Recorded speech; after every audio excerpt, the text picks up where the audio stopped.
The dust from the cattle drive still clung to Rosalie Caldwell's skirts when she first saw him, a lone figure silhouetted against the blazing orange horizon of the New Mexico territory. The year was 1883, and she had come west with nothing but determination, and her late father's pocket watch to remind her of the life she'd left behind in Boston. Rosalie paused at the edge of the homestead she had inherited from her uncle, watching the stranger who stood on her property. His broad shoulders were outlined by the dying light, his face turned toward the setting sun as though communing with it. She clutched her carpetbag tighter, hesitating whether to approach or retreat to the small cabin that awaited her arrival. The man hadn't noticed her yet. His stance was relaxed, one boot propped on a flat rock, hat pushed back on his head.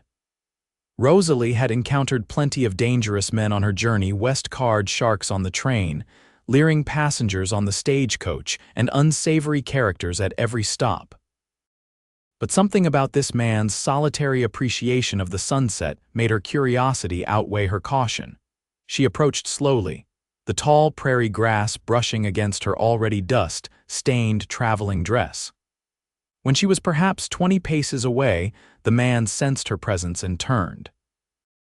Rosalie caught her breath. His face, partially illuminated by the fading light, was striking, weathered by sun and wind, with a strong jaw shadowed by stubble and eyes the color of the sky just before nightfall. For a long moment, they simply regarded each other, the vastness of the New Mexico territory stretching around them in all directions. "Evening, madam," he finally said, removing his hat in a gesture of respect that seemed almost foreign in this wild place. "Didn't mean to trespass." "Are you trespassing?" Rosalie asked, finding her voice at last. "This land belongs to Edward Caldwell." A flicker of recognition crossed the man's face. "You must be his niece. Word came that you were arriving." He paused. "Edward was a good man. I was sorry to hear of his passing." Rosalie felt the familiar ache that had been her companion since receiving the letter informing her of her uncle's death, an uncle she'd never met but who had left her his modest homestead. "Yes, I'm Rosalie Caldwell." "Hayes Keller," he replied with a slight nod. "I run cattle on the neighboring spread." The sunset had deepened to a rich crimson now, painting the landscape in shades of fire. Hayes turned back to it for a moment, seeming reluctant to leave the spectacle. "Never thought beauty could stay this long," he said softly, almost to himself. "Most beautiful things in life are fleeting." Something about his words, spoken with such quiet appreciation, touched Rosalie. For the first time since leaving Boston, she truly looked at her surroundings not with apprehension or uncertainty, but with wonder at the vast canvas of color stretched before them. "It is beautiful," she agreed. Hayes turned to face her fully, studying her with a thoughtfulness that made her feel both seen and unsettled. "You've come a long way, Miss Caldwell. Your uncle's place is simple but solid. If you're planning to stay, you picked a good time. Spring in the territory has its own kind of magic." "I don't have anywhere else to go," Rosalie admitted, surprised by her own candor.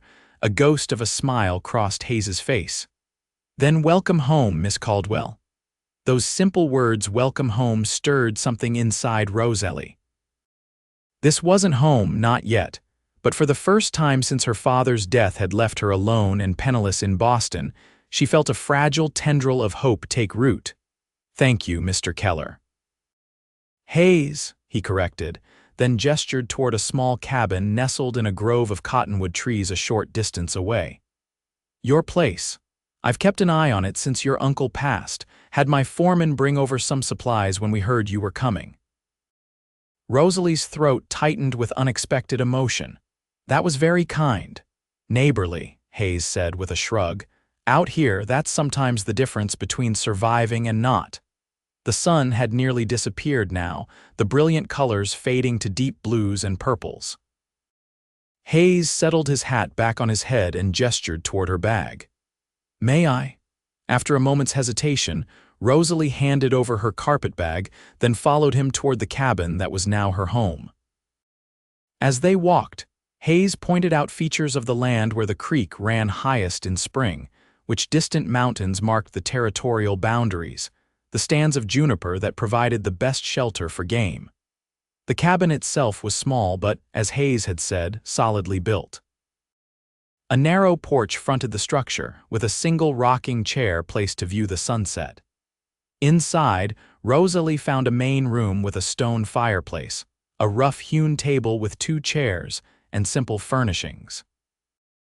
A doorway led to a small bedroom containing a bed covered with a patchwork quilt that Rosalie recognized as similar to ones she had seen in shops back east.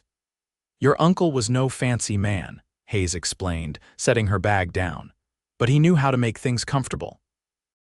On the table, Rosalie discovered a basket covered with a checkered cloth. She pulled it aside to reveal a loaf of bread, some cheese, dried meat, and a jar of preserves. "Mrs. Whittaker from town," Hayes explained. "She does for me sometimes, thought you might be hungry after your journey."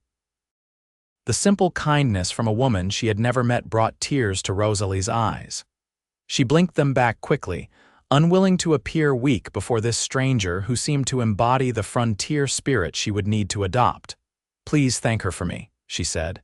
"And thank you for keeping an eye on things." Hayes nodded, then moved toward the door. "I'll be going now. My place is about 3 miles west. You can see the chimney smoke from your porch on clear mornings." He hesitated. "Town's a good 10 miles east. Stage comes through once a week. If you need anything before you get settled." "I'll manage," Rosalie said, lifting her chin slightly. A hint of amusement flickered in Hayes's eyes. "I don't doubt that, Miss Caldwell, but managing alone and managing with neighbors are 2 different things out here." With that, he touched his hat brim and stepped out into the gathering darkness.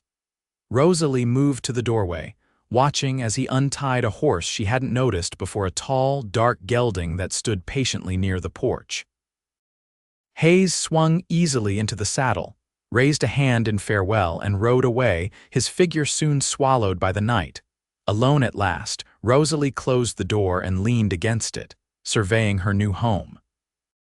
The silence of the prairie pressed in around the cabin, so different from the constant bustle of Boston. She moved to the table, breaking off a piece of the bread and sampling the preserved's sweet and tangy wild plum she discovered. As she ate her simple meal, Rosalie contemplated the strange twist of fate that had brought her here. Her father, Benjamin Caldwell, had been a professor of literature at Harvard, respectable but never wealthy. When consumption claimed him, Rosalie had discovered that his modest savings barely covered his medical bills and funeral expenses. With no marriage prospects and few employable skills, she had been facing a life as a seamstress or shop girl when the letter arrived from a lawyer in Santa Fe. Edward Caldwell, her father's brother who had gone west 30 years earlier and rarely communicated with the family, had died intestate. As his only living relative, Rosalie inherited his homestead, 160 acres of land, a cabin, some tools, and a few head of cattle. It was a lifeline thrown to her across a continent, and she had grasped it with both hands. Now, sitting in her uncle's her cabin, Rosalie wondered if she had been foolish. What did she know of ranching, of this harsh landscape, of survival in a territory that was still wild in ways Boston could never be? The weight of her isolation pressed down upon her, and for a moment she felt tears threatening again. Then she remembered Hayes Keller's words as he gazed at the sunset. Never thought beauty could stay this long. There had been something in his voice, an appreciation not just for the spectacular display of nature, but for endurance itself, for things that lasted despite hardship. Rosalie took a deep breath and straightened her shoulders. She was here now. This was her land, her home, her chance. Tomorrow would be soon enough to face the challenges ahead. Tonight she would rest. As she prepared for bed, using the wash basin and pitcher that had been thoughtfully filled with fresh water, Rosalie found herself thinking of her neighbor. Hayes Keller was unlike any man she had met in Boston. There was a self-contained quality about him, a quiet confidence that seemed born of solitude and self-reliance. She wondered about his story, how he had come to be a cattle rancher in the New Mexico territory, whether he had family. What had shaped the man who paused to appreciate a sunset in the midst of the harsh demands of frontier life? These thoughts accompanied her as she slipped beneath the quilt on her uncle's bed, now hers. Despite her exhaustion from days of travel, sleep was slow to come. The sounds of the prairie night were foreign: the distant howl of coyotes, the rustle of wind through the cottonwoods, the occasional call of a night bird. Eventually, however, the rhythm of these new sounds lulled her into slumber, deep and dreamless. Rosalie awoke to sunlight streaming through the cabin's single window. For a disorienting moment, she couldn't place where she was. Then memory flooded back: the journey, the inheritance, her new home. And Hayes Keller, the neighbor who had welcomed her with unexpected kindness. She rose and dressed quickly, eager to see her property in full daylight. Outside, the morning was cool but promised warmth later. Rosalie stood on the porch, taking in her land. The cabin sat on a gentle rise, providing a view in all directions. To the east, the land rolled away in waves of grass and sage. North and south, similar terrain stretched, broken occasionally by stands of juniper and piñon pines. And to the west, where Hayes had said his ranch lay, the land rose gradually toward distant mountains, their peaks still capped with snow despite the spring season. A movement caught her eye: a rider approaching from the west. Even at a distance, Rosalie recognized the broad-shouldered figure of Hayes Keller. She watched as he drew nearer, noting how he sat the saddle with an ease that spoke of long familiarity. His horse, the same dark gelding from the previous evening, moved with fluid grace across the uneven terrain. Hayes reined in a respectful distance from the porch. "Morning, Miss Caldwell. Hope I'm not disturbing your day." "Good morning, Mr. Keller," Rosalie replied, suddenly conscious of her simple dress and hair hastily pinned up. "Not at all. I was just taking stock of things." Hayes dismounted, leading his horse closer. In his free hand, he carried a cloth-wrapped bundle. "Brought you some fresh eggs from my henhouse. Thought you might be running low on provisions." The thoughtful gesture caught Rosalie by surprise again. "Thank you, that's very kind." "Like I said, neighbors look out for each other." He handed her the bundle, their fingers briefly touching in the exchange. Rosalie felt a strange flutter in her chest at the contact. "I was wondering," Hayes continued, "if you might like a proper tour of your property today. Your uncle ran about 40 head of cattle. They'll have scattered some since his passing, but most should still be grazing your range. Might be good for you to know what you're working with." Rosalie hesitated. In Boston, it would be scandalous for her to spend a day alone with a man she barely knew. But this wasn't Boston, and practical considerations outweighed social niceties. She needed to understand her inheritance if she hoped to survive here. "I would appreciate that," she said finally. "Though I should warn you, I know nothing about cattle ranching." A smile creased Hayes's weathered face, reaching his eyes and transforming his features. "Everyone starts somewhere, Miss Caldwell. I came west knowing more about numbers than livestock. Worked as a bank clerk in St. Louis before the war." "The war?" Rosalie asked, surprised. Hayes didn't seem old enough to have fought in the Civil War, which had ended 18 years earlier.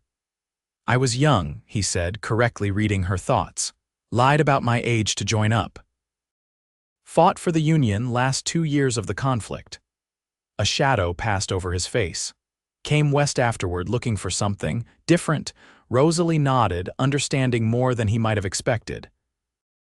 Many men had sought new beginnings in the West after the war, fleeing memories or seeking opportunities untainted by the nation's bloody division.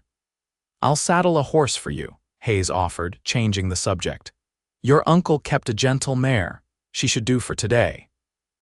While Hayes went to the small corral behind the cabin, Rosalie quickly went inside to place the eggs in her larder and fetch a bonnet to protect her fair skin from the sun. When she returned outside, Hayes was leading a dun-colored mare with a white blaze toward the porch. "This is Penny," Hayes said, patting the horse's neck. "Not fast, but steady. Your uncle used her for checking his herd." Rosalie approached cautiously. She had ridden occasionally in Boston proper side-saddle rides in the park, always accompanied by her father or a suitable chaperone.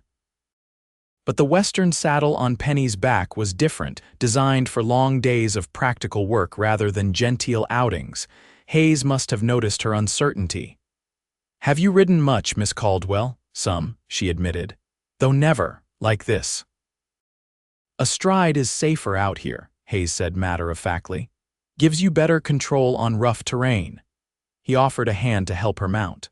After a moment's hesitation, Rosalie placed her foot in the stirrup and, with Hayes's steadying hand at her waist, swung up onto the saddle. The sensation of sitting astride was strange at first, her skirts arranged awkwardly around her legs. "It will feel more natural with time," Hayes assured her, adjusting the stirrups to better fit her height. "And you might consider investing in some divided skirts. Many of the women around here find them more practical for riding." The idea of wearing what amounted to trousers, even hidden beneath a skirt, would have been shocking in Boston. But as Rosalie settled into the saddle, feeling more secure than she ever had riding side saddle, she acknowledged the wisdom of adapting to her new circumstances.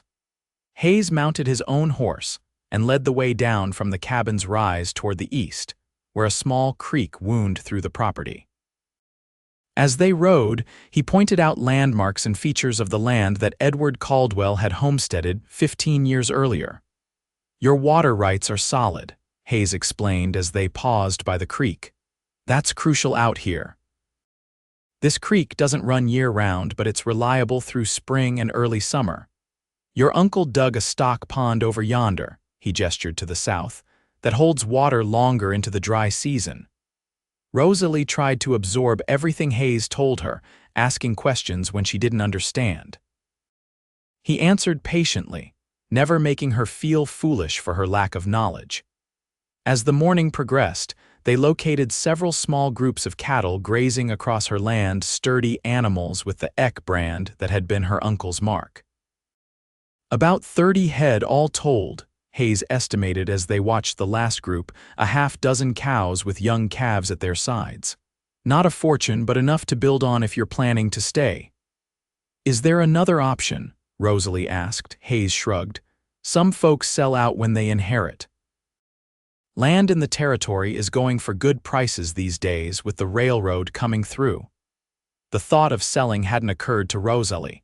Her inheritance wasn't just property, it was opportunity, independence. Things a woman alone rarely had. "I'm staying," she said firmly. Hayes studied her for a long moment, then nodded. "Good. Territory needs more people with backbone." They continued their tour, Hayes pointing out the boundaries of her property, marked by cairns of stone at intervals. Around midday, they stopped in a grove of cottonwoods by the creek. Hayes dismounted and helped Rosalie down from her horse, his hands strong and sure at her waist. The brief contact left her feeling strangely flustered. "Thought this might be a good spot for a rest," Hayes said, seemingly unaware of her reaction. He reached into his saddlebag and produced a small bundle wrapped in a clean bandana. "Nothing fancy, just some jerky and hardtack." Rosalie smiled, touched by his foresight. "I should have thought to bring something. It was thoughtless of me." "You're new to this," Hayes said simply. He spread his bandana on a flat rock, creating a makeshift picnic spot, and gestured for her to sit. As they ate the simple fare, Rosalie found herself studying Hayes more openly.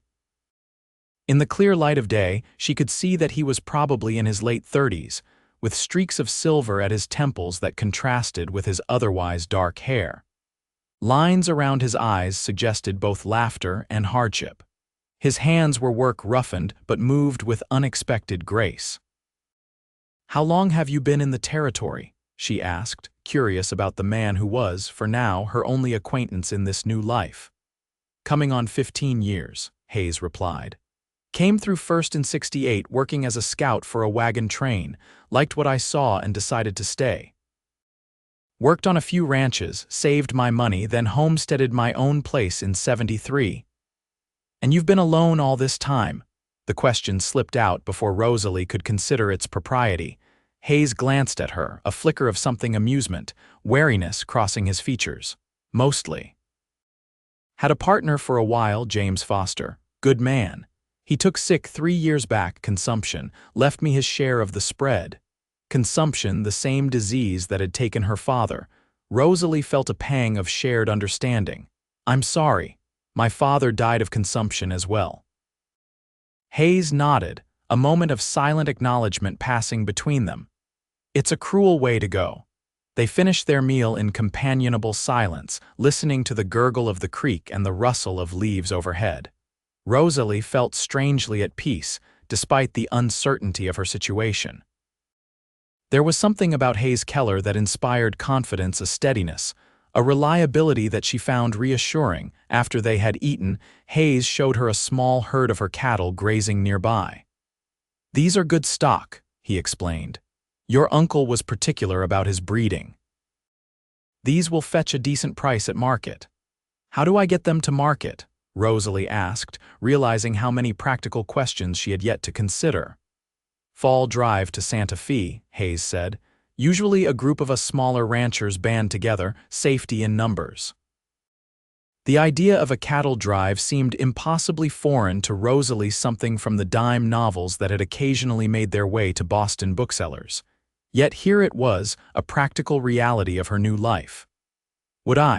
That is, should I accompany such a drive? She asked hesitantly. Hayes considered her question thoughtfully. Most women don't, but there's no law against it. Might be good for you to see how it's done, at least. I could look after your interests this first year if you'd prefer. The offer was generous, yet Rosalie felt reluctant to be so indebted to him. I wouldn't want to impose further. You've already been so kind.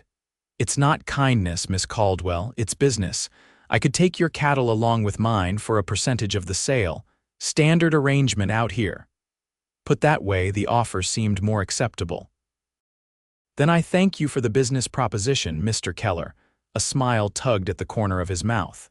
Hayes, he reminded her, and you still haven't called me by my name. Rosalie felt a flush rise to her cheeks.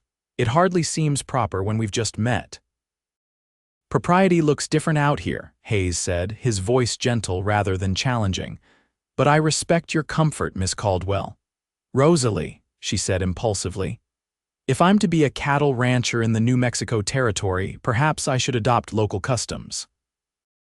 Hayes's smile deepened, transforming his face in a way that made Rosalie's heart beat a little faster. Rosalie, he repeated, as if testing the sound of it, it suits you. The moment stretched between them, charged with something Rosalie couldn't quite name. Then Hayes cleared his throat and suggested they continue their tour of the property.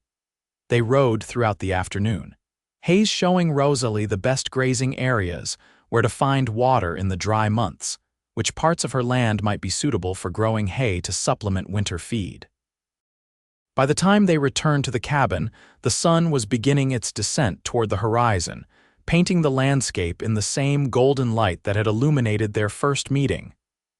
I should be getting back, Hayes said, as he helped Rosalie dismount. My foreman will be wondering if I've fallen into a ravine somewhere. Thank you, Rosalie said earnestly. For today, for all of this, I feel less overwhelmed. Hayes nodded. You'll do fine. Your uncle chose this land, well, it's manageable for someone working mostly alone.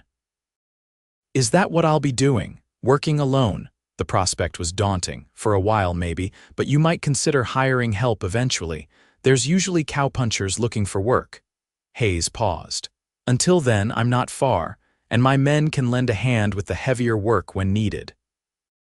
Again, his offer of assistance touched Rosalie. You're very generous with a stranger. Not a stranger, Hayes corrected. A neighbor. And, he hesitated, then continued more softly, I remember what it's like to be new here, feeling like the territory might swallow you whole. Before Rosalie could respond, Hayes mounted his horse and tipped his hat. I'll check in on you in a few days if that's all right, sooner if you have need. That would be welcome, Rosalie admitted. As Hayes rode away, Rosalie watched until he disappeared over the rise that separated their properties. Then she turned to face her cabin, her land, her new life. The task ahead was enormous, but for the first time since arriving, she felt a glimmer of confidence. She would learn, she would adapt. She would survive. And perhaps, she thought with a small smile, she would not be as alone as she had feared. The days that followed fell into a pattern. Rosalie rose with the sun, attending to the immediate needs of her small homestead, feeding the chickens she discovered in a coop behind the cabin, drawing water from the well, preparing simple meals from her limited supplies. She explored her property on foot at first, gradually becoming more comfortable riding Penny as she checked on her scattered cattle. Hayes visited every few days, always with some practical reason, bringing supplies from town, helping mend a broken corral post, showing her how to check cattle for signs of illness. Each visit left Rosalie feeling more capable, more connected to her new home, and increasingly aware of Hayes Keller as more than just a helpful neighbor.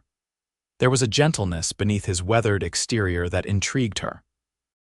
He spoke little of himself, but occasionally shared stories of his early days in the territory, misadventures as a tenderfoot, lessons learned the hard way, the bonds formed with fellow pioneers.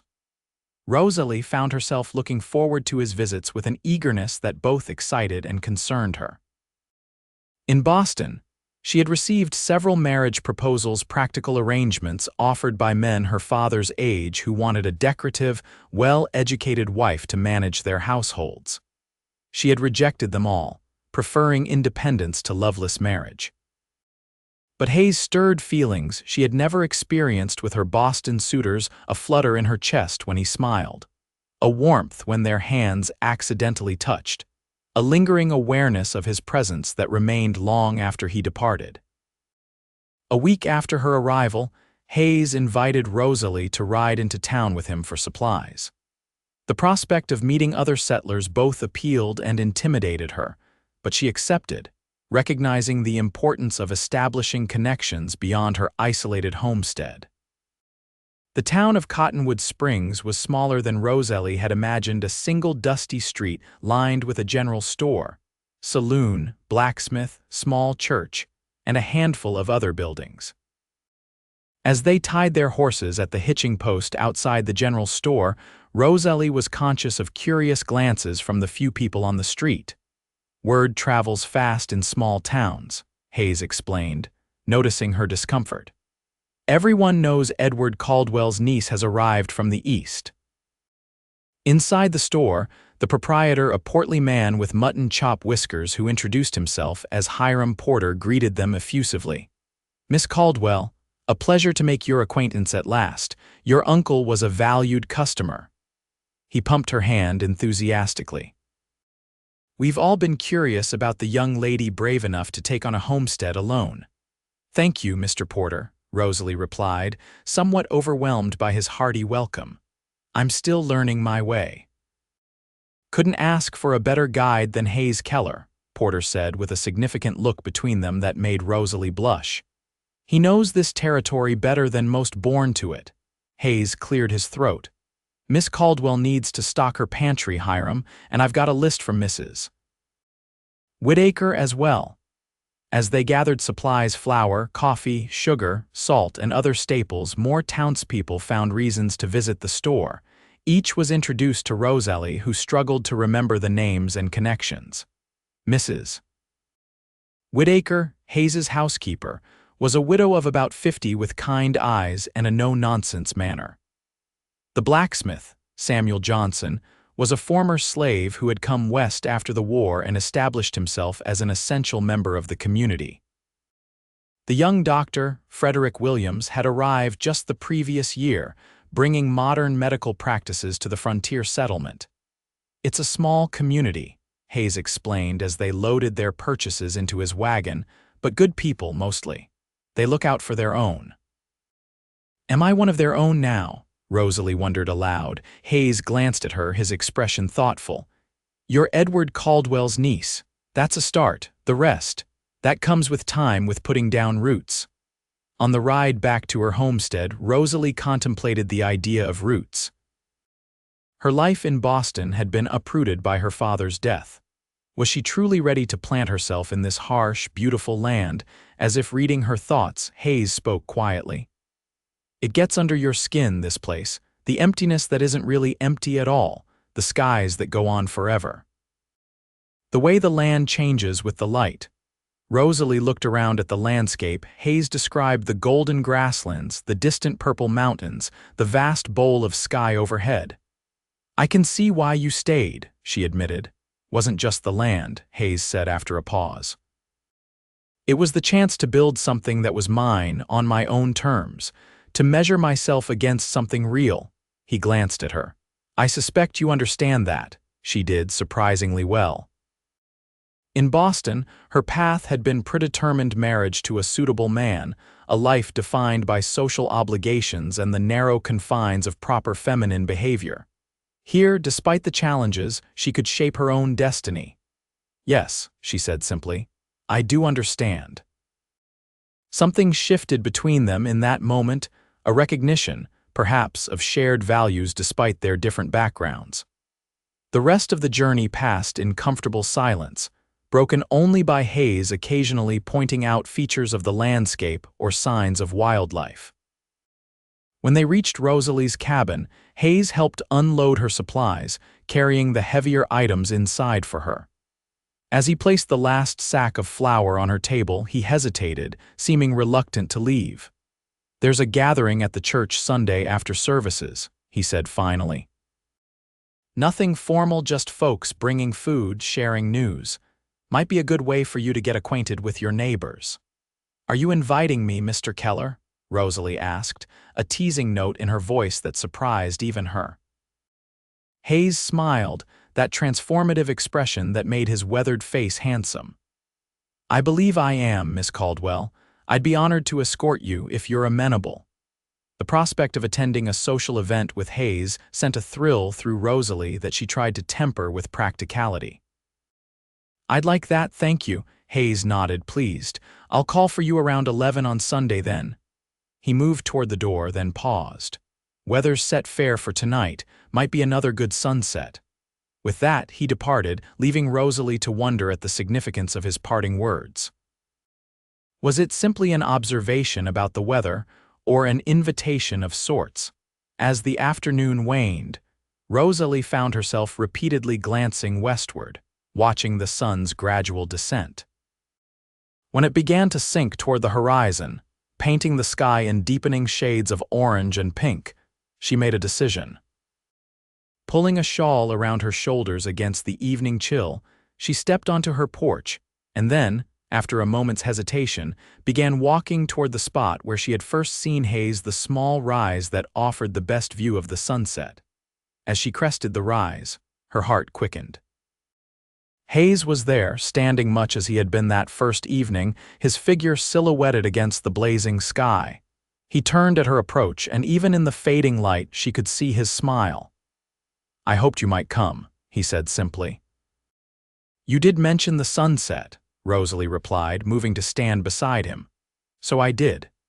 They stood in companionable silence, watching as the sun sank lower, the colors intensifying to deep crimson and gold. The vastness of the land stretched before them, bathed in the warm light of day's end. In Boston, Rosalie said softly, buildings block the horizon. You can see the sunset from certain vantage points, but never like this, never this much sky. One of the things I love about this land, Hayes admitted. The way it makes you feel both insignificant and infinite at the same time. The observation was unexpectedly poetic from this practical rancher, and it touched something deep in Rosalie. Yes, she whispered. Exactly that. As the final sliver of sun disappeared below the horizon, Hayes turned to face her fully. The dying light caught the planes of his face, illuminating his features in warm gold. Rosalie, he said, her name sounding different somehow in the hush of twilight. I'm glad you came west. Glad you decided to stay. The simple statement held more meaning than its words alone conveyed. Rosalie felt a tremor of awareness pass through her, a recognition of something growing between them that was as vast and promising as the territory itself. "So am I," she replied, holding his gaze steadily. The moment stretched between them, full of unspoken possibilities. Then, with gentle restraint, Hayes stepped back slightly. "I should see you safely home before full dark." As they walked back toward her cabin, close but not touching, Rosalie felt a curious mixture of disappointment and anticipation. Whatever was developing between them would take time like the land itself, requiring patience and nurturing to reach its full potential.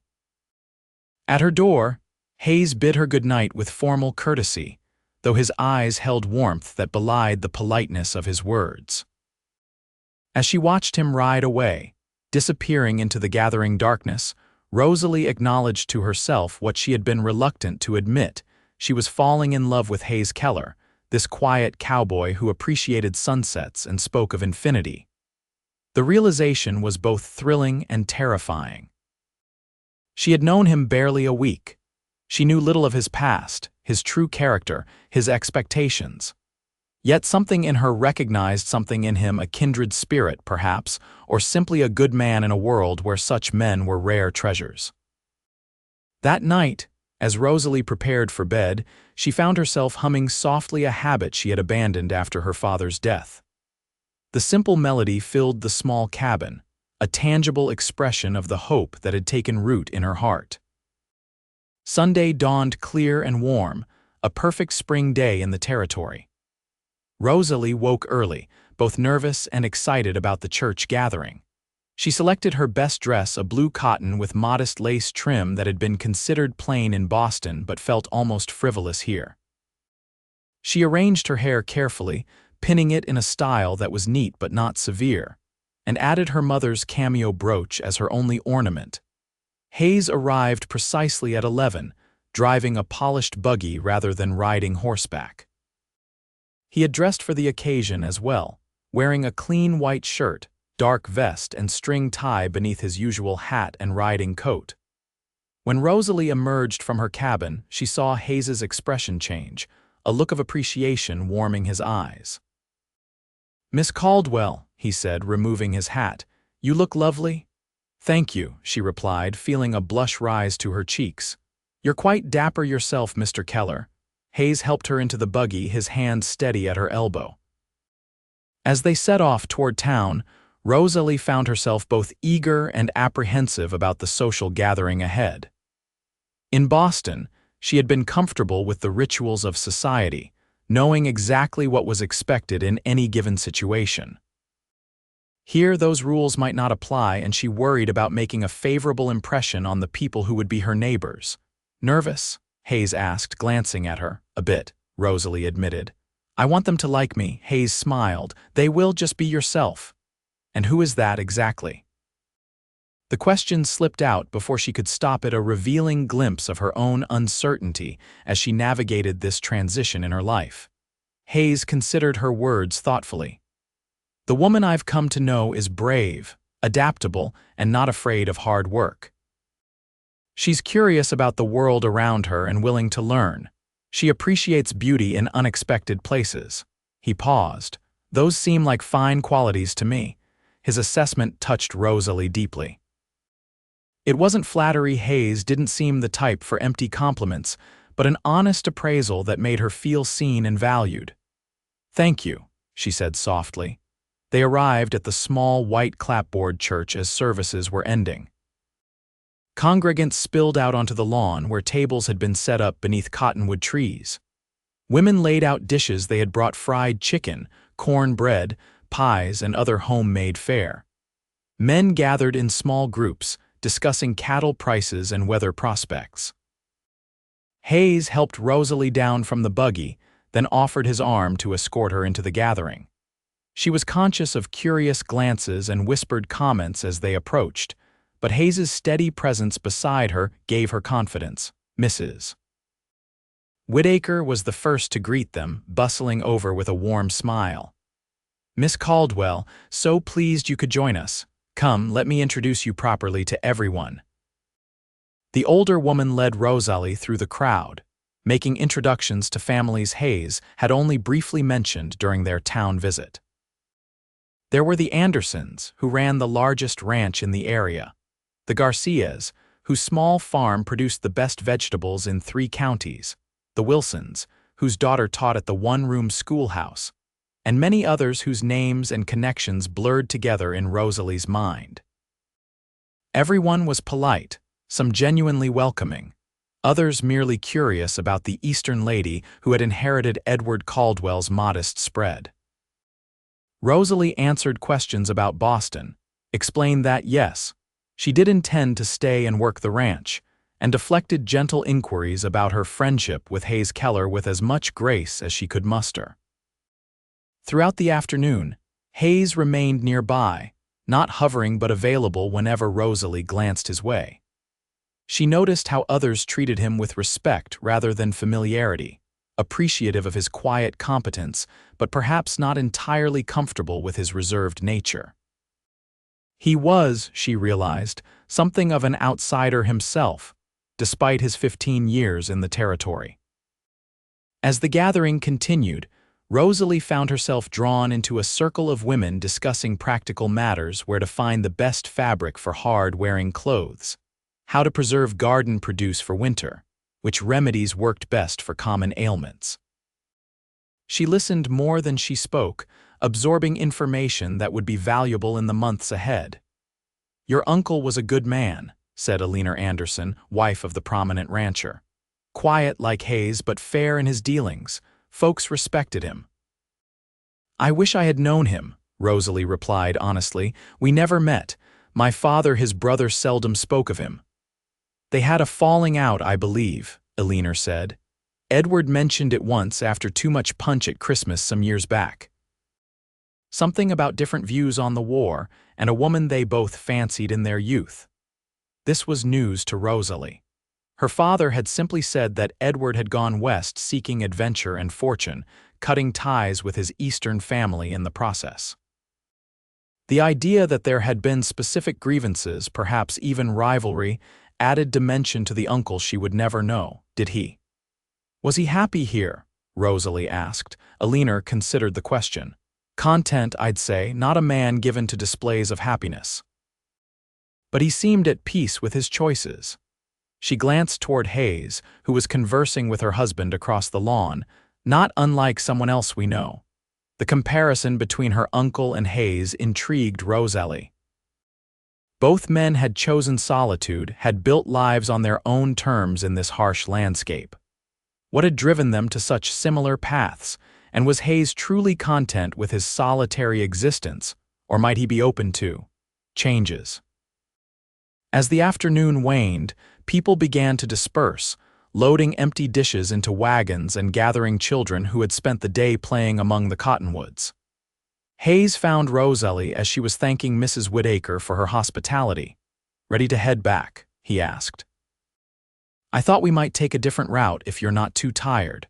There's something I'd like to show you." Curiosity piqued, Rosalie agreed. They bid farewell to the remaining guests and set off in Hayes's buggy, heading not toward her homestead but in a northerly direction. "Where are we going?" Rosalie asked after they had traveled several miles. "Patience," Hayes replied, a hint of teasing in his voice. "It's not much farther." They crested a low rise and Hayes drew the buggy to a halt. Before them stretched a small valley, its floor carpeted with wildflowers, brilliant reds, yellows, purples, and blues, creating a living tapestry that rippled gently in the afternoon breeze. "Oh," Rosalie exclaimed, genuinely astonished by the unexpected beauty. "It's magnificent." "Spring comes hard and fast in the territory," Hayes said. "The flowers don't last long, maybe a week or two, but I thought you might like to see them while they are at their peak." Hayes helped her down from the buggy, and they walked together into the field of flowers. Rosalie moved carefully, not wanting to damage the delicate blooms that reached to her knees in places. The air was sweet with their fragrance, and the drone of bees created a gentle symphony around them. "What are they called?" Rosalie asked, bending to examine a particularly vibrant red bloom. "That one's Indian paintbrush," Hayes said. "The blue ones are lupine, the yellow are wild sunflowers, and those purple ones are some kind of wild aster. There are others I don't know the names of." Rosalie straightened, surveying the colorful display. In Boston, gardens are carefully planned, each flower in its proper place. This is wilder, more beautiful somehow. Nature's own design, Hayes agreed. He reached down and carefully picked a small bouquet, one of each variety of flower, and offered them to Rosalie. A welcome gift, properly late. She accepted the flowers, touched by the simple gesture. Thank you, not just for these, but for showing me this place. Hayes met her gaze, his expression softening. I haven't brought anyone here before. It's a place I come to when I need perspective. The admission that he was sharing something personal, something private, moved Rosalie deeply. Standing amidst the riot of wildflowers, the vast sky overhead, she felt a connection to Hayes that transcended their brief acquaintance. I'm honored, she said simply. They remained in the valley as the afternoon light began to fade, walking among the flowers, Hayes pointing out subtle variations in the blooms, Rosalie sharing what little she knew of Eastern garden varieties. Their conversation flowed easily, touching on books they had read, music they enjoyed, experiences that had shaped them. Rosalie learned that Hayes had been raised in Pennsylvania by a schoolteacher father and a mother who had died when he was 12. He had worked as a bank clerk before the war, then served in the Union cavalry, seeing action at Gettysburg and other major battles. After the war, unable to settle back into civilian life in the East, he had headed west, working various jobs before finding his place as a rancher. In turn, she told him about her sheltered upbringing in Boston, her father's academic career, her mother's death from fever when Rosalie was 16, and her struggle to find purpose after her father's passing. We've both known loss, Hayes observed as they made their way back to the buggy, the sun beginning to set behind them. Yes, Rosalie agreed. Perhaps that's why. She hesitated. Why what? Hayes prompted gently. Why I feel I can talk to you, she finished, not quite giving voice to the deeper connection she felt forming between them. Hayes helped her into the buggy, his hands lingering at her waist slightly longer than necessary. I feel the same, he said, his voice low.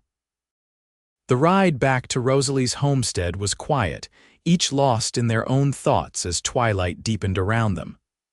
When they arrived at her cabin, Hayes once again helped her down, then walked her to her door.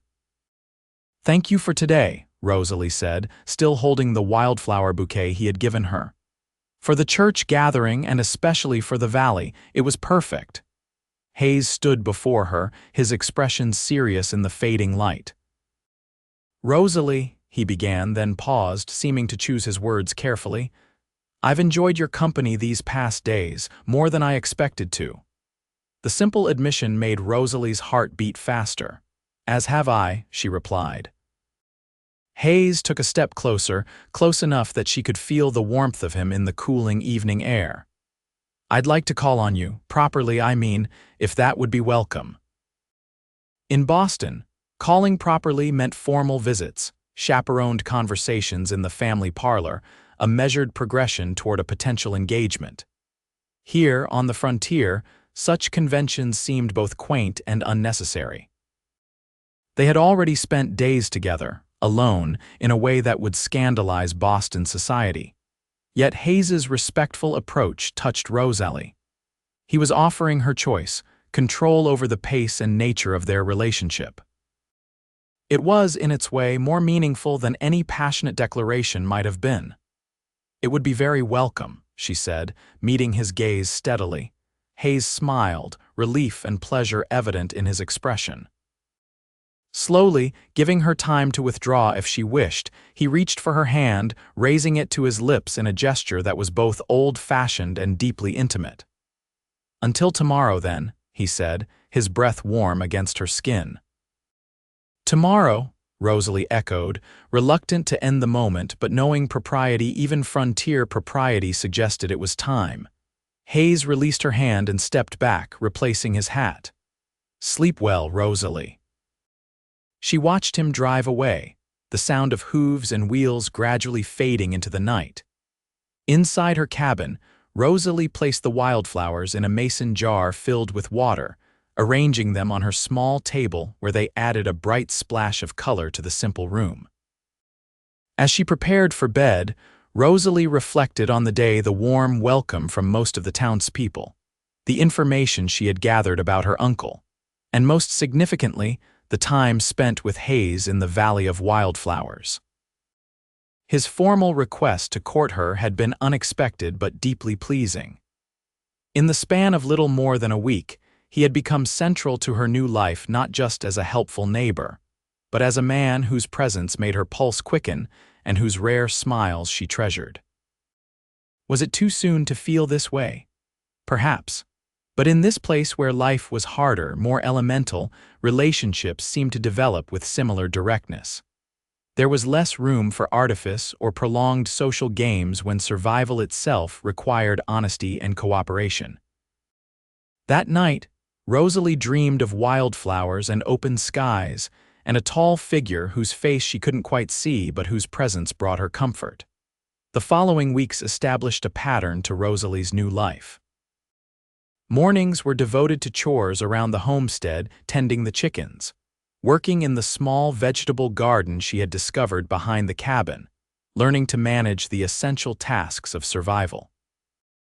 Afternoons often found her riding Penny to check on her cattle, gradually becoming more comfortable with the animals and learning to recognize their habits and needs.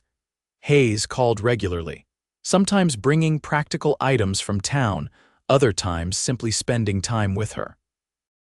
He taught her to mend fences, to recognize which plants were poisonous to cattle, to predict weather changes by observing clouds and wildlife behavior. Each lesson was delivered with patience and respect, never making her feel inadequate for her lack of knowledge. But their time together wasn't all work. They rode to favorite spots on their adjoining properties, a hidden spring surrounded by cottonwoods, a rocky outcrop that offered views for miles, the wildflower valley that remained in bloom for nearly 2 weeks. They shared meals, stories, and increasingly, their hopes and concerns. Rosalie learned that Hayes worried about the changing nature of the territory, the increasing influence of large cattle operations backed by Eastern money, the gradual fencing of what had once been open range, the hardships these changes brought to small ranchers like himself. "The way of life that brought me here is fading," he confided one evening as they sat on her porch watching the sunset. "Not gone yet, but changing. Sometimes I wonder if I've backed the wrong horse, so to speak. Do you regret becoming a rancher?" Rosalie asked, genuinely curious about his answer. Hayes considered the question. "No," he said finally. "Even with the challenges, I value the independence, the connection to the land. I just wonder how much longer men like me can hold on." It was a rare glimpse of vulnerability from this self-contained man, and Rosalie appreciated his willingness to share his uncertainties with her. "Perhaps the future will require adaptation rather than surrender," she suggested.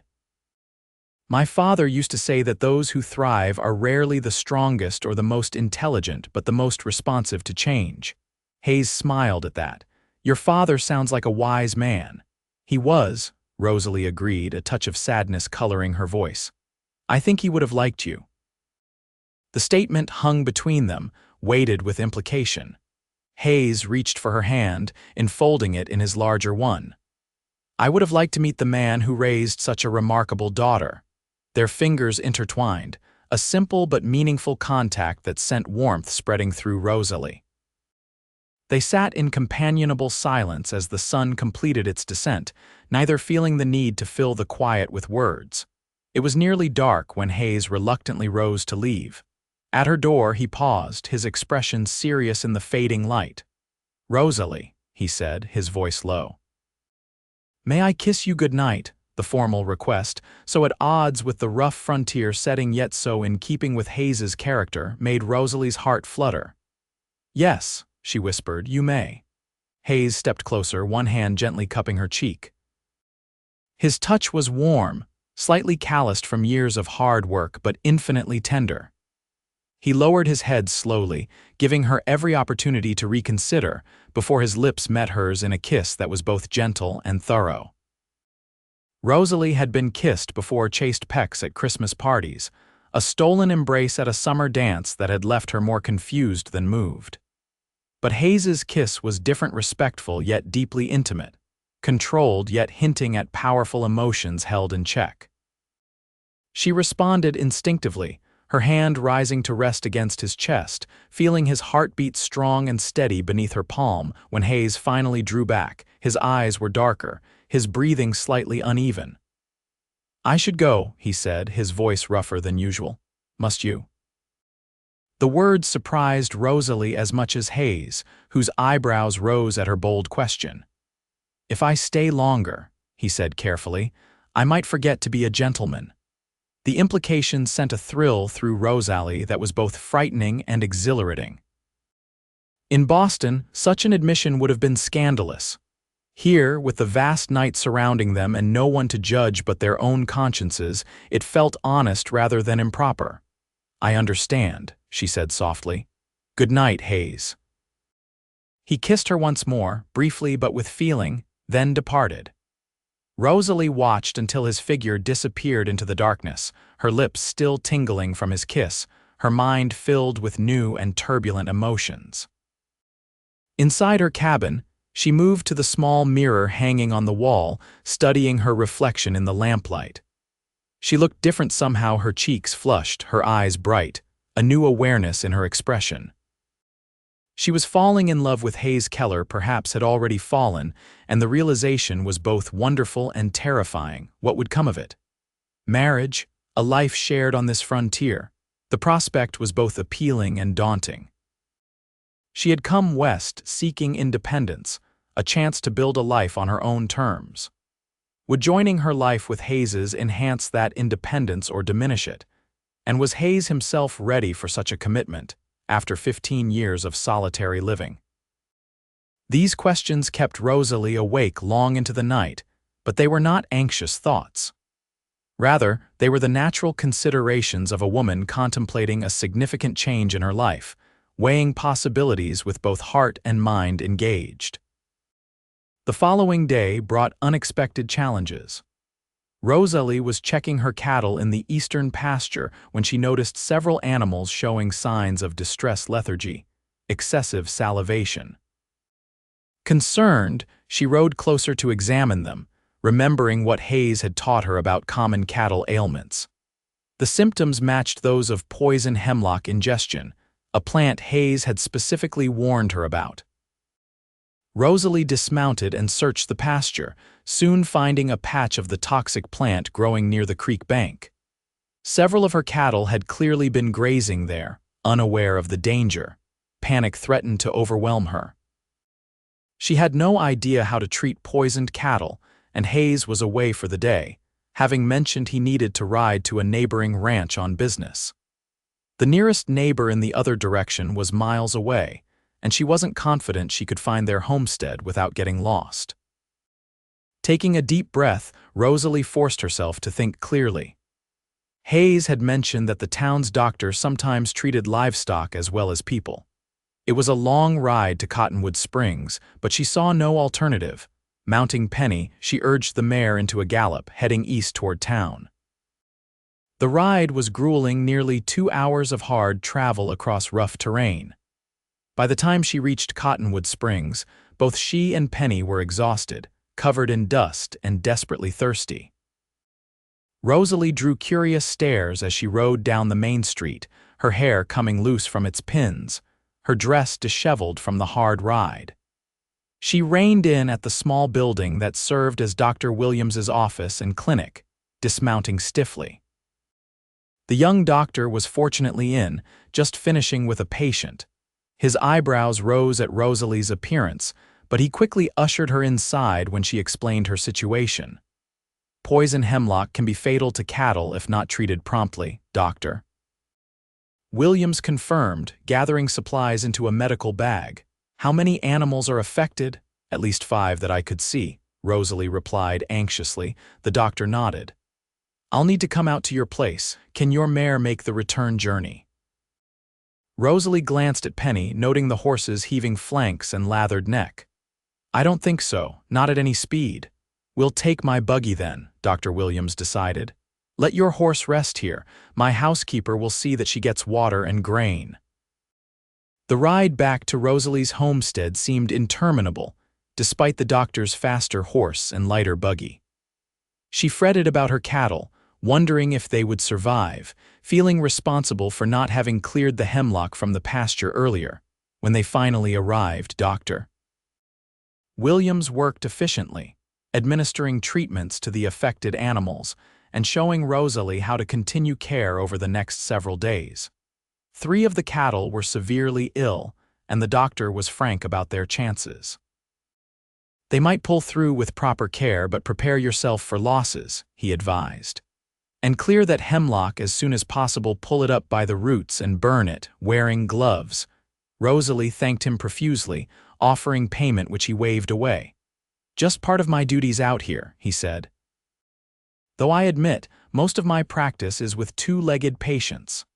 As the doctor prepared to leave, a rider approached from the West Hayes, returning from his business earlier than expected. Seeing the doctor's buggy, he urged his horse into a gallop, his face tight with concern. What's happened? He demanded as he dismounted. Are you hurt? Not me, Rosalie explained quickly. Some of my cattle got into poison hemlock by the East Creek. Dr. Williams has been treating them. Relief washed over Hayes's features, followed immediately by self-recrimination. I should have cleared that patch when I first showed you the property. It's my fault for not being thorough. It's no one's fault, Dr. Williams interjected. These things happen in ranching. Miss Caldwell acted quickly, which gives the animals their best chance.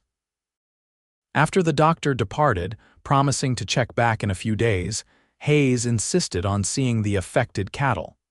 They walked together to the eastern pasture, where the sick animals lay under the shade of a stand of junipers.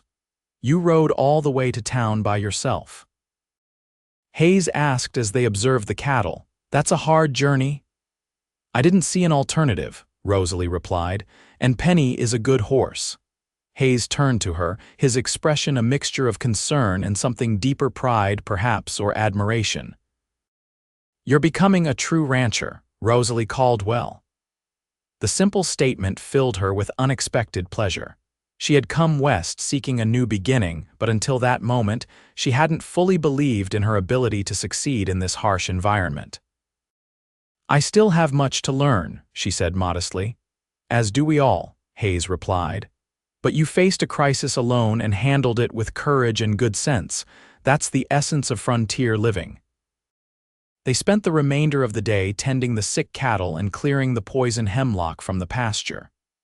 It was hard, dirty work, but Rosalie tackled it alongside Hayes, determined to prevent further incidents. As evening approached, they returned to the cabin, both exhausted and filthy.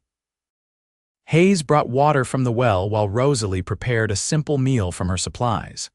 They ate on the porch, too tired for much conversation but comfortable in their shared silence. When the last light faded from the sky, Hayes reluctantly rose to leave.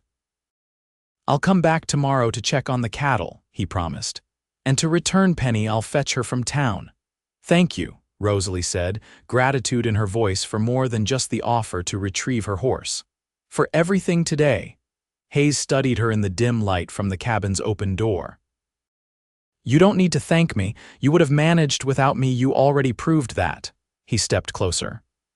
That's one of the things I admire about you, Rosalie, your strength.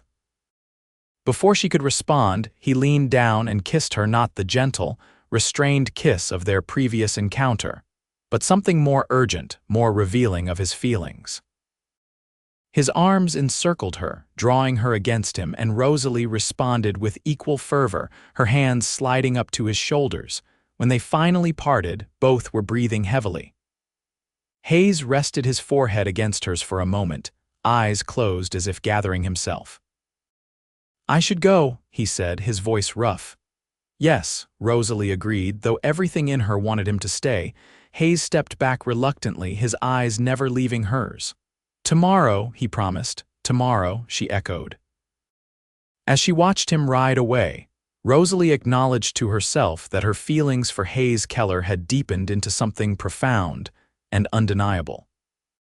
Despite the challenges of the day, or perhaps because of them, she felt more certain than ever about her place in this territory, and about the man who was becoming essential to her happiness. The following days brought both trials and joys.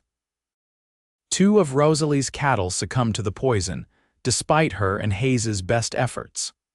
The loss was painful both emotionally and financially, but the remaining animals recovered, a testament to her quick action and diligent care.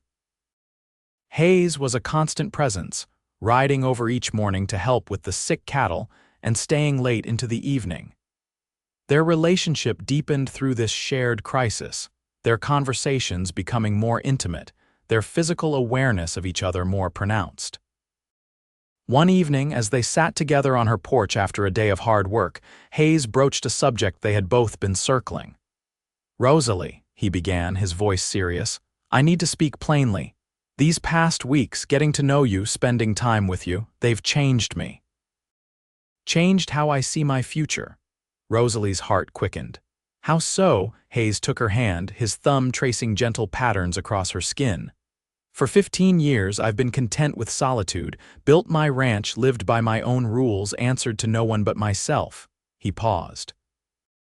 "Now I find myself wanting more, wanting to share my life, my land, my days and nights." The words hung between them, weighted with meaning.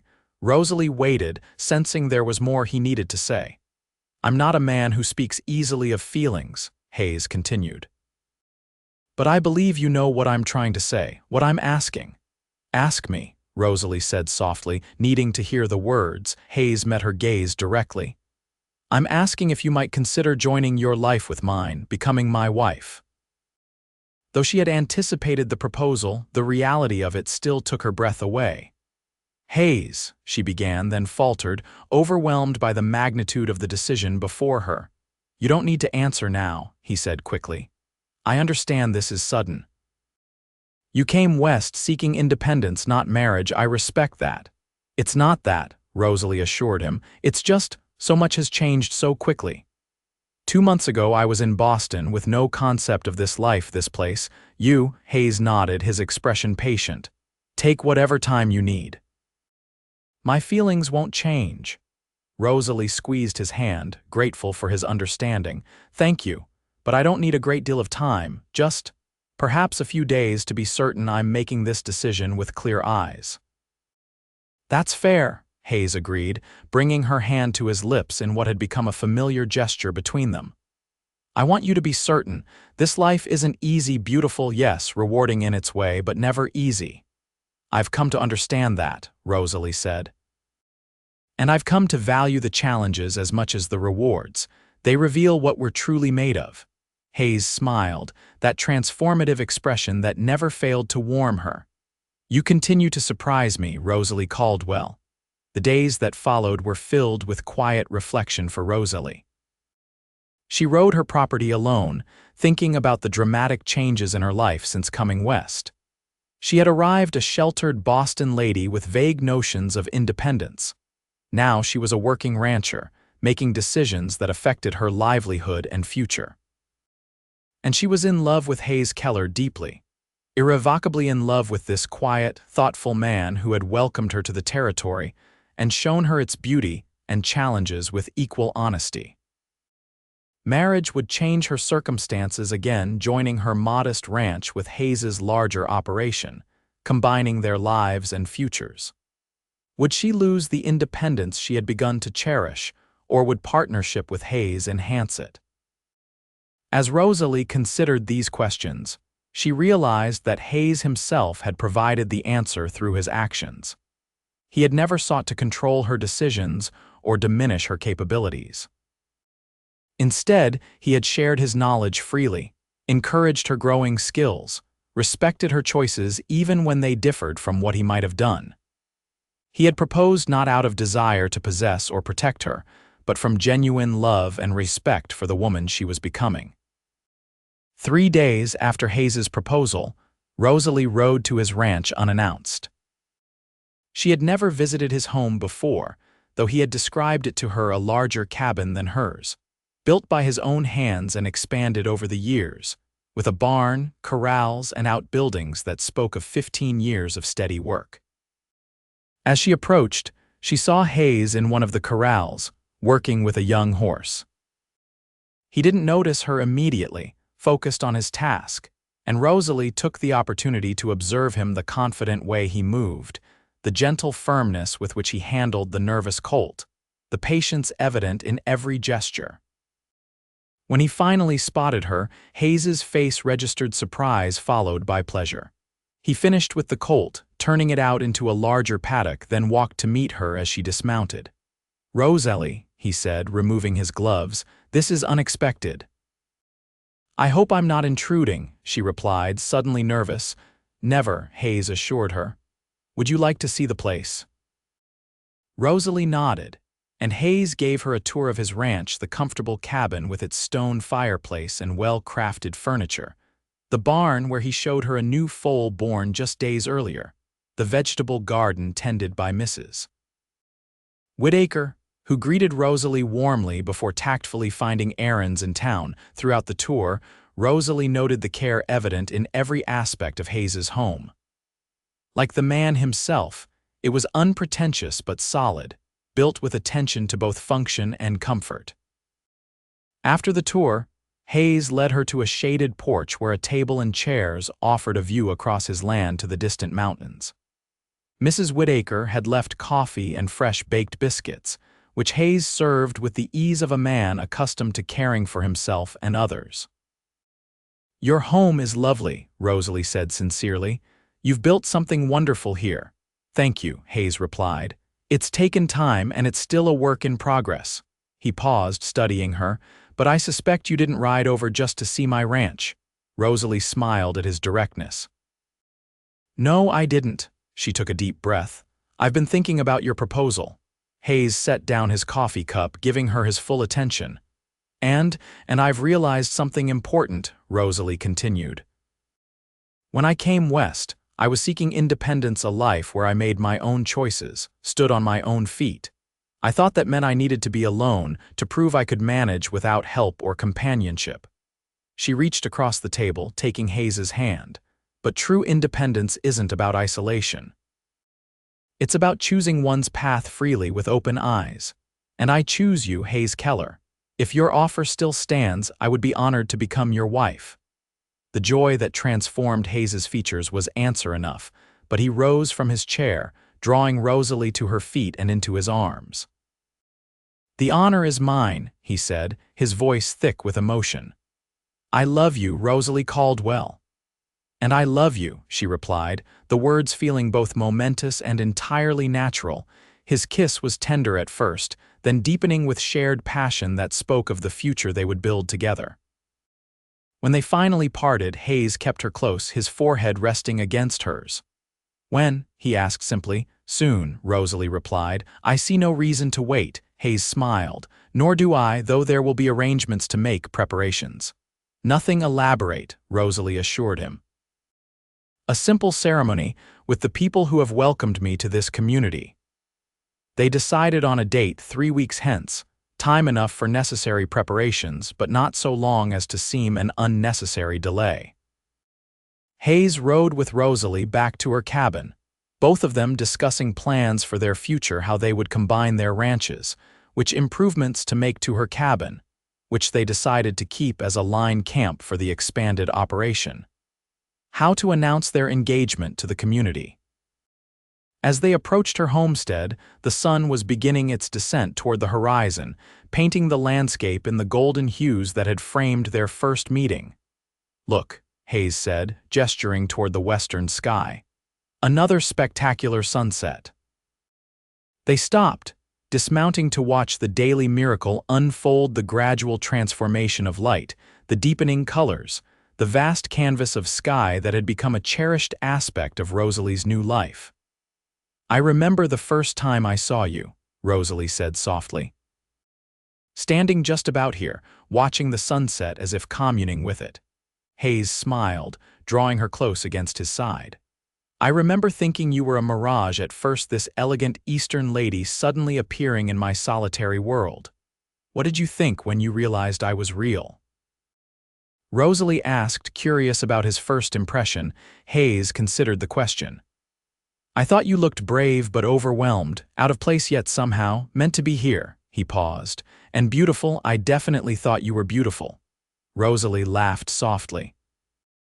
Even covered in travel dust in my plainest dress. Especially then, Hayes confirmed. There's a particular beauty in someone facing the unknown with courage. They stood in companionable silence as the sun sank lower, the colors intensifying to deep orange and crimson. As the final sliver of sun disappeared below the horizon, Hayes turned to face Rosalie fully. Never thought beauty could stay this long, he said, repeating the words he had spoken that first evening. But this time, Rosalie understood he wasn't speaking only of the sunset. It doesn't have to leave at all, she replied, raising her hand to his cheek. Some beauty can last a lifetime if properly cherished. Hayes's kiss was his answer, a promise of devotion, of partnership, of a future built together on this land they both loved. The weeks before the wedding passed in a flurry of preparations. Word of their engagement spread quickly through the small community, bringing visits from neighbors offering congratulations and practical gifts for their future together. Mrs. Whitaker took charge of organizing the wedding feast, enlisting the help of other ranch wives to ensure the celebration would be memorable. Rosalie wrote to her few remaining acquaintances in Boston, informing them of her impending marriage. She expected little response. Her connections there had been primarily through her father, and distance had already weakened those ties. But to her surprise, a package arrived a week before the wedding, containing a beautiful lace shawl and a note from her father's oldest friend, Professor James Harrington. May you find joy in your new life, my dear. Your father would be proud of your courage. The gesture brought tears to Rosalie's eyes, a final connection to her past life, offering blessing for her future. She decided she would wear the shawl for her wedding, a tangible link between the woman she had been and the woman she was becoming. Hayes, meanwhile, worked with his men to expand corrals and prepare for the eventual merging of their cattle herds. He visited Rosalie daily, often staying late into the evening, their conversations ranging from practical ranch management to dreams for their shared future. The physical aspect of their relationship remained respectful but increasingly passionate. Hayes was careful not to compromise Rosalie's reputation in the small community, but their private moments together were filled with deepening intimacy, lingering kisses, exploring touches, whispered promises of the life they would share. 3 days before the wedding, Hayes arrived at Rosalie's cabin with a special gift, a gentle black mare with a white star on her forehead. A wedding present, he explained as Rosalie admired the beautiful animal. Penny is a good horse, but you'll need a faster mount for working cattle. This is Star. She's 5 years old, well-trained, and has a natural instinct for handling stock. Rosalie was deeply touched by the thoughtful gift. She's beautiful, she said, stroking the mare's sleek neck. Thank you, Hayes. Try her out, he suggested, already saddling the horse. They spent the afternoon riding together across their soon-to-be combined properties, Rosalie delighting in Star's smooth gait and responsive nature. As the day waned, they found themselves once again at the spot where they had first met, the setting sun painting the landscape in familiar golden hues. In 3 days, you'll be my wife, Hayes said as they dismounted to watch the sunset. Sometimes I can hardly believe it. Having second thoughts, Rosalie teased, though a hint of genuine query underlay her light tone. Hayes turned to her, his expression serious. Not for a moment. Asking you to marry me was the wisest decision I've ever made. And accepting was mine, Rosalie replied with equal sincerity. They stood together as the sun completed its descent, arms around each other, contemplating the future they would build together.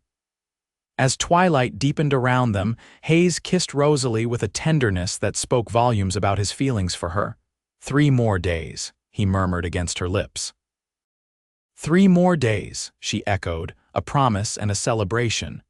Their wedding day dawned clear and mild, a perfect spring day in the territory. The ceremony was held at the small church in Cottonwood Springs, with Reverend Thompson officiating. Rosalie wore a new dress of pale blue silk ordered from Santa Fe and altered by Mrs. Whittaker with the lace shawl from Boston draped elegantly around her shoulders. Hayes wore a new black suit that emphasized his tall, lean frame, his usually unruly hair tamed for the occasion. The church was filled with neighbors and townspeople who had welcomed Rosalie to their community. As she walked down the short aisle alone, no family to give her away in this new life, Rosalie felt not sorrow for what was missing, but profound gratitude for what she had found. A place to belong, a purpose that fulfilled her, and a man whose love had transformed her understanding of independence. Hayes's expression as she approached him at the altar was one Rosalie knew she would remember all her days, wonder mixed with joy, love combined with respect.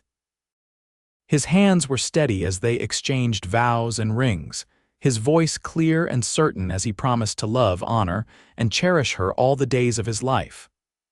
"I now pronounce you man and wife," Reverend Thompson declared, his voice carrying through the small church.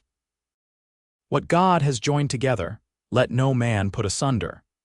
Hayes's kiss was brief but tender, mindful of their audience yet conveying his devotion.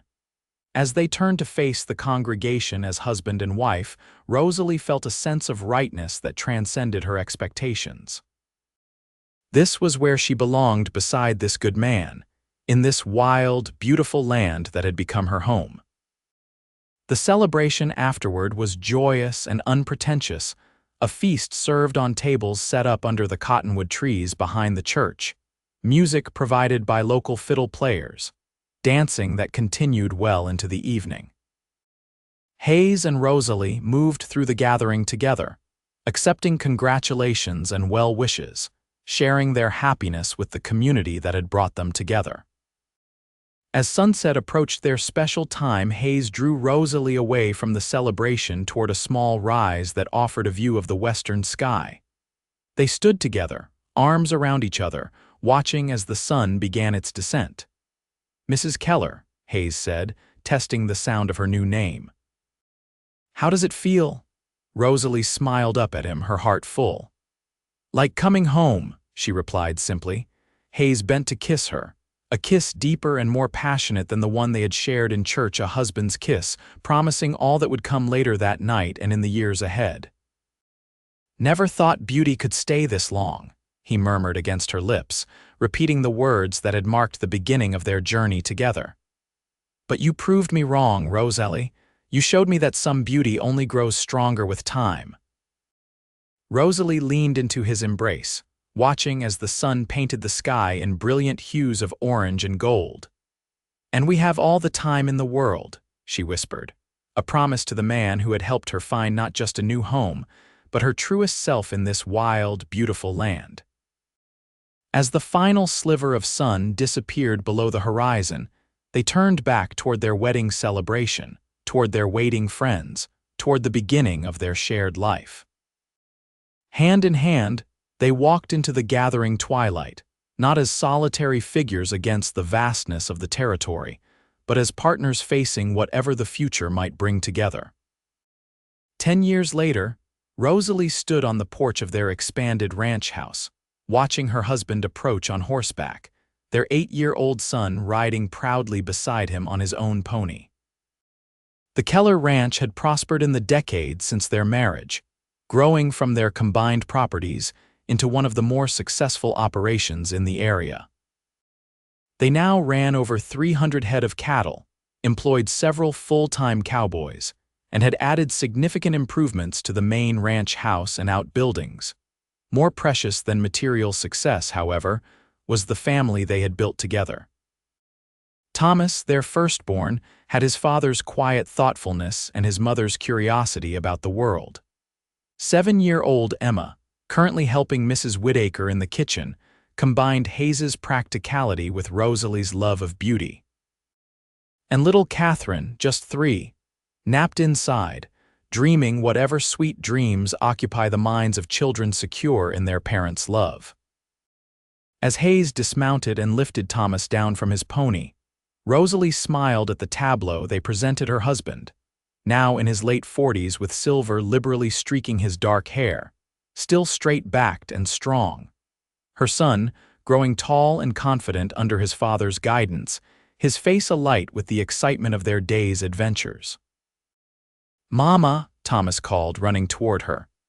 "Pa showed me where the new calves are hiding, and we saw eagles nesting on the north ridge.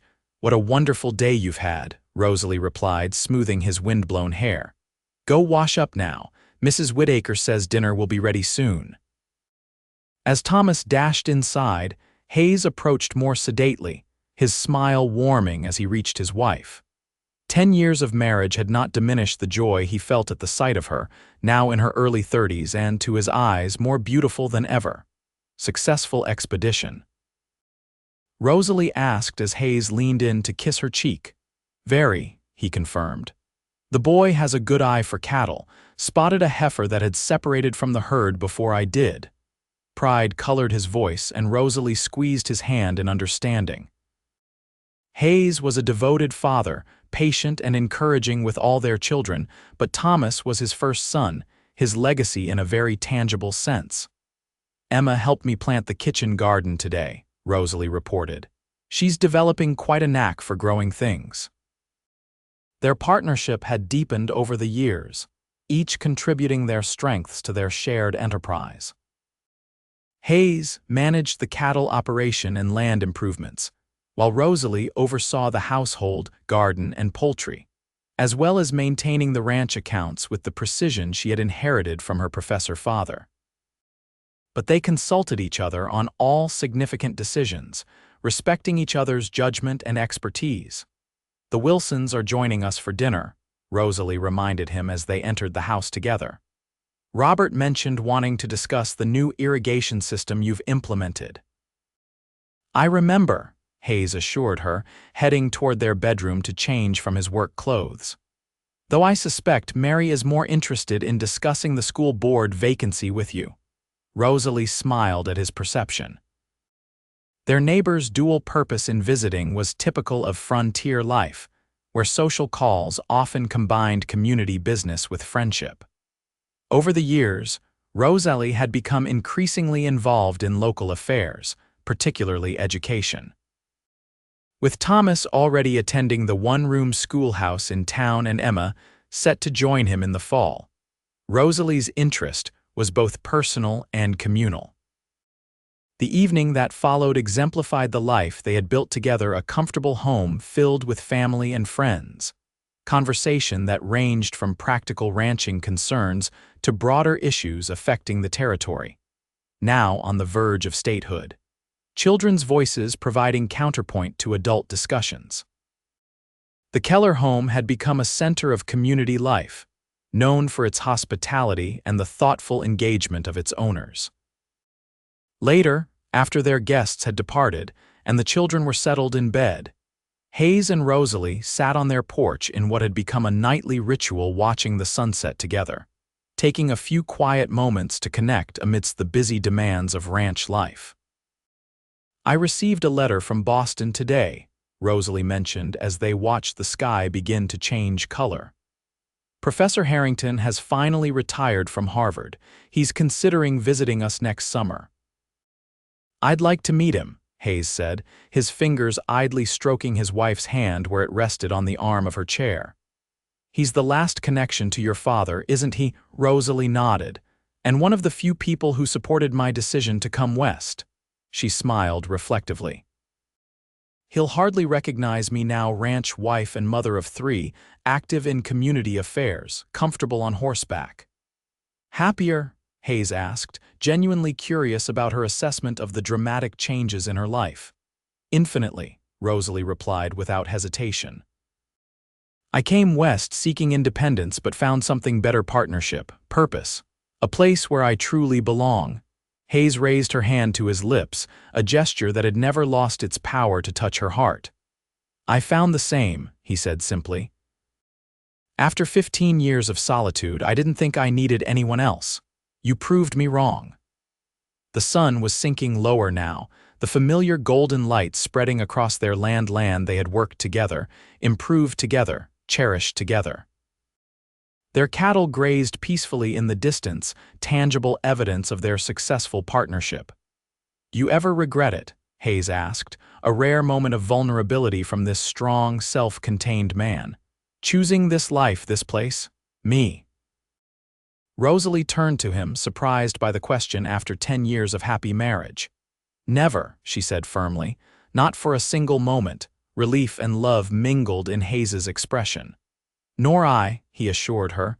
"Every day with you is a gift I never expected to receive."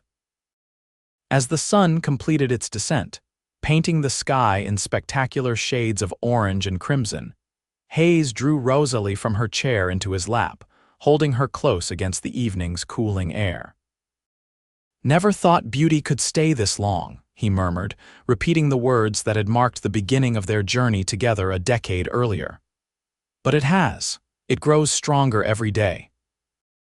Rosalie leaned into his embrace, content in the life they had built, the family they had created, the love they continued to nurture. "And it always will," she promised, sealing her words with a kiss as the first stars began to appear in the darkening sky above their home.